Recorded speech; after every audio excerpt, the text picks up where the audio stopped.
Hello everyone, welcome to my channel Sushant online blog. আজকে এক বিরাট update নিয়ে চলে এসেছি। তো আপডেট হলো যে পশ্চিমবঙ্গে কিন্তু এসআইআর এর জন্য কাজ শুরু হতে চলেছে 4 নভেম্বর থেকে পশ্চিমবঙ্গে। এখন অনেক মানুষ চিন্তায় আছেন যে কি করবে, কিভাবে ফর্ম ফিল আপ করতে হবে এবং সেই ফর্মটা দেখতে কেমন হবে। এই এনুমেরেশন যে ফর্ম, সেই ফর্ম দেখতে কেমন হবে অ্যানেক্সার 3, সেটা কিন্তু আমি এই ভিডিওতে দেখিয়ে দিচ্ছি কিভাবে ফর্ম ফিল আপ করতে হবে। বিএলও বাড়িতে বাড়িতে আসবেন, প্রতিটা ভোটারের কাছে যে ফর্ম সেটা দিয়ে যাবেন, ফিল আপ করতে হবে এবং ফিল আপ করার পর আবার বিএলও কিন্তু এই ফর্ম জমা নিয়ে নেবেন। তো কিভাবে ফিল আপ করতে হবে অল টোটাল প্রসেসিং এই ভিডিওর মাধ্যমে আমি দেখাতে চলেছি। ভিডিও কিন্তু লাস্ট পর্যন্ত আপনারা দেখতে থাকুন। এখানে দেখুন এনুমেরেশন যে ফর্মটা, সেই ফর্ম আমি দেখিয়ে দিয়েছি অ্যানেক্সার 3। এখানে দেখুন লেখা আছে name and contact number of BLO pre printed, অর্থাৎ আপনার যে বিএলও থাকবে তার কিন্তু এখানে নেম অ্যান্ড কন্ট্যাক্ট নাম্বার দেওয়া থাকবে। তারপরে নিচের দেখুন বক্সে চলে আসুন, এখানে দেখুন লেখা আছে ফার্স্ট বক্সে দেখুন লেখা আছে যে ইলেক্টর নেম এপিক অ্যাড্রেস, এটা কিন্তু প্রি প্রিন্টেড থাকবে, অর্থাৎ এটা কিন্তু লেখাই থাকবে আপনার। তারপরের ঘরে চলে আসুন, এখানে দেখুন লেখা আছে serial number, part number, name, ঠিক আছে। এগুলো কিন্তু স্টেট, এটা কিন্তু প্রি প্রিন্টেড থাকবে, অর্থাৎ এটা ছাপানোই থাকবে আপনার নেম থেকে শুরু করে পার্ট নাম্বার অল টোটাল। তারপরে এখানে দেখুন একটা কিউআর কোড আছে, এখানে কিন্তু কিউআর কোড দেওয়া থাকবে। তারপরে এখানে দেখুন ওল্ড ফটো প্রি প্রিন্টেড, অর্থাৎ পুরনো যে ভোটার কার্ডে আপনার ফটো আছে সেই ফটোই কিন্তু এখানে থাকবে।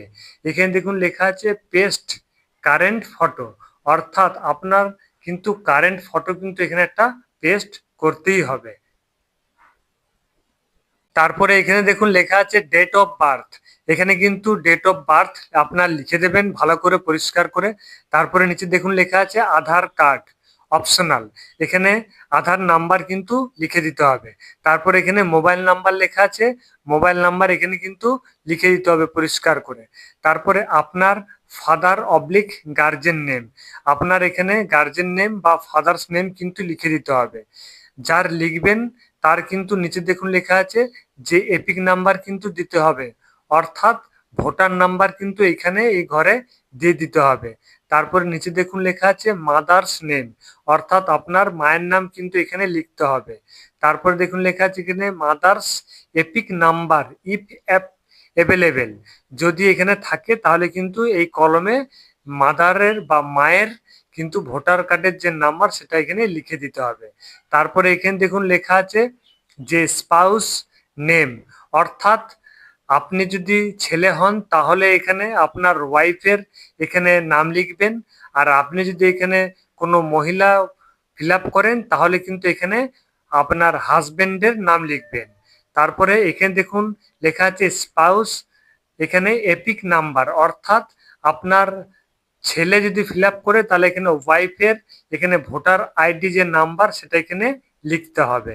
আর এখানে যদি কোনো মহিলা ফিল আপ করে তাহলে এখানে তার হাজবেন্ডের কিন্তু এপিক নাম্বার বা ভোটার কার্ডের যে আইডি নাম্বার সেটা কিন্তু এখানে পরিষ্কারভাবে লিখে দিতে হবে। এখানে দেখুন নিচের কলমে চলে আসুন, এখানে পরিষ্কার লেখা আছে details of the elector in the electoral role of the last SIR, ঠিক আছে। তো এখানে লাস্ট যে প্রিভিয়াস এসআইআর এর নাম আছে তাদের কিন্তু এখানে লিখতে হবে। এখানে দেখুন লেখা আছে ইলেকট্রর নেম, অর্থাৎ যে ভোটার আইডি আছে সে আইডি ধরে কিন্তু এটা নাম লিখতে হবে। তারপরে এখানে এপিক নাম্বার কিন্তু দিয়ে দিতে হবে। তারপরে এখানে রিলেটিভ নেম, অর্থাৎ আপনার রিলেটিভ কে আছেন সেটা কিন্তু এখানে ধরুন আমি এখানে লিখছি আমার নাম লিখে দেব, এখানে এপিক নাম্বার আমার দিয়ে দেব, আমার রিলেটিভ নেম আমার ফাদার্স নেম এখানে লিখে দেব। এখানে দেখুন রিলেশনশিপ কি আছে, এখানে ফাদার্স লিখে দেব, ডিস্ট্রিক্ট এখানে লিখে দেব, এখানে দেখুন স্টেট লেখা আছে স্টেট আমি লিখে দেব। এখানে দেখুন লেখা আছে এসি নেম, অর্থাৎ অ্যাসেম্বলি কনস্টিটিউয়েন্সি। ঠিক আছে, আপনার যে ভোটার কার্ড আছে সেই ভোটার কার্ডের পেছনে বা ব্যাকগ্রাউন্ডে কিন্তু এটা লেখা আছে। আপনার যেটা লেখা আছে সেটা কিন্তু আপনি এখানে দেখে দেখে ভালো করে লিখে দেবেন। তারপরে নিচে দেখুন লেখা আছে এসি নাম্বার। ঠিক আছে, আপনার কোন বিধানসভা, সেই বিধানসভার কিন্তু কত নাম্বার সেটা কিন্তু এখানে দেখে দেখে লিখে দেবেন। এখানে দেখুন পার্ট নাম্বার দেওয়া আছে, আপনার যে পার্ট নাম্বার সেটা কিন্তু এখানে দিয়ে দেবেন। তারপর এখানে সিরিয়াল নাম্বার আছে, সেটা কিন্তু আপনার সিরিয়াল নাম্বার এখানে দিয়ে দিতে হবে। তো এখানে অনেকেরই কনফিউজ আছে যে পার্ট নাম্বার এবং সিরিয়াল নাম্বার কোনটা আমরা দেব। এখানে যদি আপনারা 2002 সালের ভোটার লিস্ট তালিকা বার করেছেন তাহলে দেখবেন উপরে লেখা থাকবে অংশ নাম্বার, সেটা কিন্তু আপনারা এখানে পার্ট নাম্বার জায়গায় লিখে দেবেন অংশ নাম্বার। তারপরে আপনাদের দেখবেন যে নাম্বারে আপনাদের ক্রমিক নম্বর লেখা আছে সেটা আপনার কত নম্বরে আছে সেই নাম্বারটা কিন্তু এখানে সিরিয়াল নাম্বারে আপনাকে লিখে দিতে হবে, তাহলে কিন্তু সম্পূর্ণ হবে। এখানে দেখুন ডান দিকে আরেকটা লেখা আছে details of the relative whose name is given in the previous column. ঠিক আছে, ইন দ্য লাস্ট এসআইআর। ঠিক আছে, তো এখানে কিন্তু আপনার যে রিলেটিভ সেই রিলেটিভের নাম লিখে দেবেন। তারপরে রিলেটিভের এখানে এপিক নাম্বার অর্থাৎ ভোটার নাম্বার এখানে লিখে দেবেন, রিলেটিভ নেম এখানে লিখে দেবেন, আপনার সাথে কি রিলেশনশিপ আছে সেটা এখানে লিখে দেবেন। তারপর এখানে ডিস্ট্রিক্ট লিখে দেবেন, স্টেট লিখে দেবেন। এখানে দেখুন এসি নাম্বার লেখা আছে। ঠিক আছে, এসি নেম লেখা আছে। এখানে হচ্ছে এসি মতলব হচ্ছে অ্যাসেম্বলি কনস্টিটিউয়েন্সি। ঠিক আছে, এটা দেখবেন ভোটার কার্ডের পেছনে ঠিক আপনারা পেয়ে যাবেন।